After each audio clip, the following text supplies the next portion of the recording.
سلامونه ستړي مشئ. دې ویډیو کې موږ د B1 پروفونګ په یو مهمه برخه در سره جملې او لغتونه شریکوو چې هغه د ایمیل شرایبن. ایمیل شرایبن د B1 ازموینې یو مهمه برخه ده او هغه کسان چې ازموینه ورکوي باید فکر وکړي چې کوم لغت، کومه کلمه او کومه جمله په کوم ایمیل کې او چیرته وکارول شي.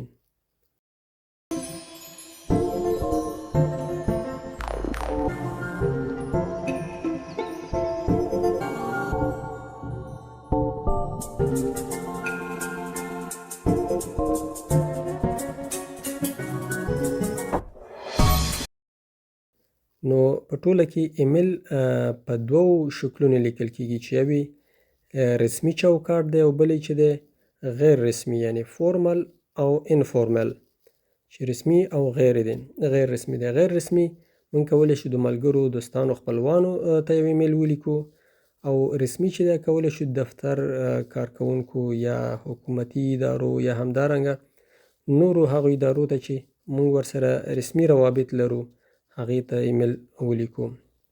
نو چون د ایمیل چوکاټونه دوه دي نو همدارنګه جملې او لغتونه هم فرق لري. نو کله چې تاسو ته یو افګابه درکول کیږي په B1 پروفونګ کې، تاسو باید فکر وکړئ چې دا فورمل ایمیل دی او که انفورمل. که چیرته فورمل ایمیل وي تاسو باید د درناوي او د احترام لغتونه او کلمې وکاروئ. که چیرته انفورمل وي نو تاسو کولی شئ دوستانه لغات او جملې وکاروئ. راځو رسمي ایمیل ته. په رسمي ایمیل کې چې موږ کله شروع کوو نو لیکو زیا گهرته، که نارینه اخیره کې ایر لیکو زیا گهرته هغ، لکه زیا گهرته هغ مولر، محترم ښاغلی مولر. نو اخیره کې د گهرته ایر راځي، زیا گهرتر. او که چیرته دا ښځینه وي نو بیا موږ لیکو زیا گهرته فراو، ډیره محترمه اغلې.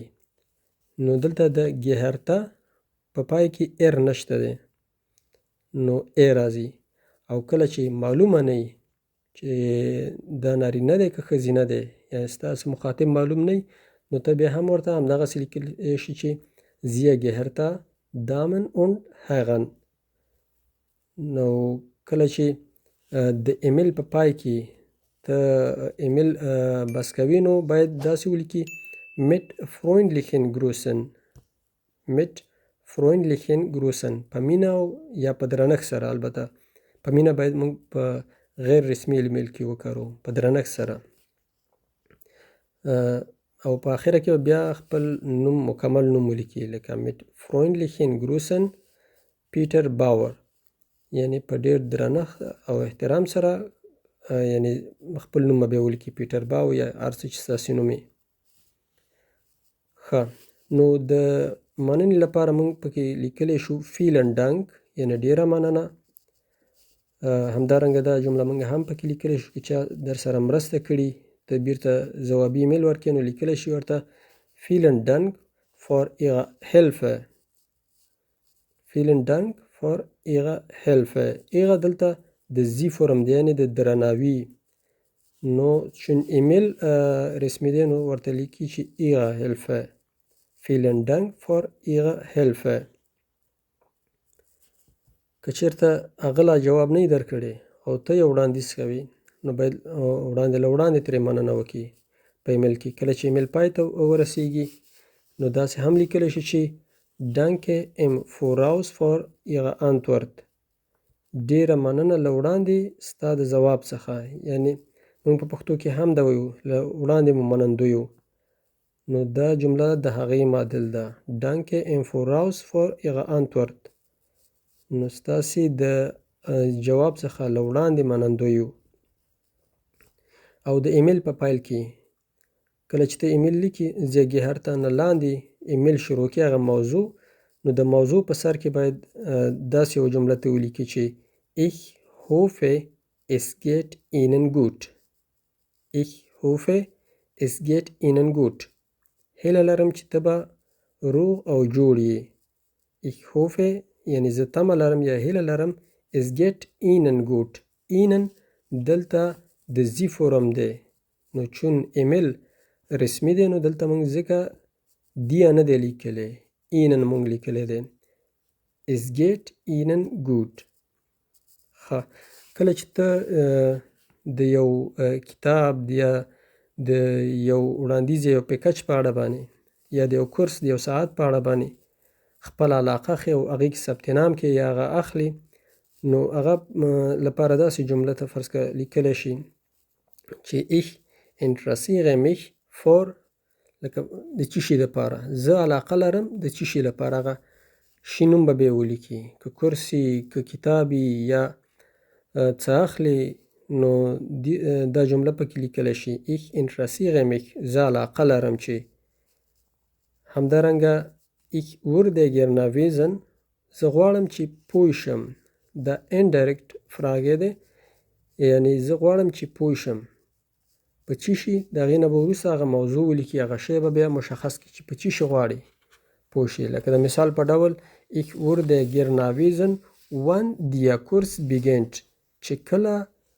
دا کورس پیلیږي یعنی کله شروع کیږي ich würde gerne wissen wann der Kurs beginnt دا نیبنزاتس دی ځکه چې په پای کې ورب راغلی دی یعنی تاسې باید پوه شئ کله چې د دویمې جملې په پای کې ورب راځي نو حتما دا نیبنزاتس دی ich würde gerne wissen wann der Kurs beginnt زه غواړم پوه شم چې کله دا کورس پیلیږي. نو د نیبنزات جملو کارول په بی اینس پروفون کې ډیر مهم دي ځکه چې هغه ممتحن یا امتحان اخیستونکی باید پوه شي چې تاسې هغه کچه د زده کړې کچه د بی اینس په لیول برابره ده. همدارنګه داسې ویلی شي چې könnten Sie mir bitte sagen کولی شي مهرباني وکړي چې ماته ووایي könnten Sie mir bitte sagen ای کولی شي چې ماته مهرباني وکړي تاسو ماته ویلی شئ یعنی څه شی د هغې نه وروسته به پوښتنه وکړي لکه könnten Sie mir bitte sagen wie viel das kostet مهرباني وکړي دا راته ویلی شي چې دا څومره بیه لري یعنی څومره قیمت لري. او دا د رسمي ایمیل په اړه باندې جملې او لغتونه چې در سره شریک کړل. اوس راځو د انفارمل یعنی د غیر رسمي ایمیلونو ته چې هلته کوم لغتونه او کومې جملې کارول کیږي. په کله چې ته یو ایمیل خپل ملګري دوست او انډیوال او یا همدارنګه خپل همسایه او ګاونډي ته ایمیل لیکي نو کولی شي چې د غیر رسمي القابو همدارنګه سلامونو او همدارنګه د لغتونو او جملو څخه کار واخلي. لکه موږ په پښتو کې یو ادارې ته یو مشر سړي ته یو ایمیل لیکو هغه فرق لري له هغه نه چې ته یو خپل یو دوست یو ملګري ته ووایې. فرض کړه که ته یو خپل ملګري ته لیکي ورته داسې نه شي ویلی چې سلامونه او احترامات درته وړاندې کوم نو هغه ډایرکټ ورته سلام وړاندې کړي یا ورته ډایرکټ هغه لنډ نوم ورته اخلي. نو په انفارمل کې مونږ چې کله ښځینه ته ایمیل لیکو لیبه ای راځي ګوره LEAB لیبه بیا به هغه ولیکي لیبه فرا ورته لیکي او که نه فرا خو نه لیکل کېږي ځکه چې غیر رسمي دی ورته فرض که نوم به ولیکي لیبه فرض که آریانا لیبه ماریا لیبه آریو. همدارنګه که چېرته ته ښځینه ته لیکي نارینه ته لیکي بیا به ایر په اخره کې ورکوي لیبر لکه ایر په اخره کې راځي لیبه فرض که ټام لیبه ټام ګران ټام. او چې کله ایمیل شروع کې د سلام نه وروسته لکه دا سلام شو سلام نه وروسته ته ایمیل شروع کې ich hoffe dir geht es gut زه هیله لرم یا تمه لرم چې ته به ښه یې. دلته دیا راغی هلته اینن و دلته دیا د دو فرم دی یعنی د دوستانه او د ملګرتیا په فضا کې دا ایمیل لیکل شوی دی. ich hoffe dir geht es gut زه هیله لرم چې ته به ښه یې. که مننه تی کې داسې لیکلی شي چې vielen Dank für deine Nachricht. vielen Dank für deine Nachricht. ډیره مننه ستا له پیغام څخه. deine دلته د دو فرم دی. والته چې و ایغه حلف یاد مو وي او دلته deine ستا.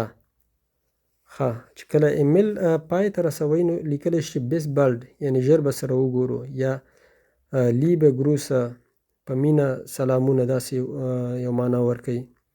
همدارنګه داسې ورته هم لیکلی شي چې schreib mir bitte zurück مهرباني وکړه بیرته ماته جواب ولیکه یا ماته بیرته ځواب راکه یا ماته یو بیرته ریپلی راکه.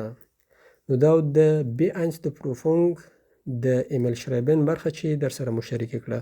تر بیا بل ویډیو مو په رب سپارم. تر بیا ښې چارې. له هپی لایف سره له ژونده خوند واخلئ.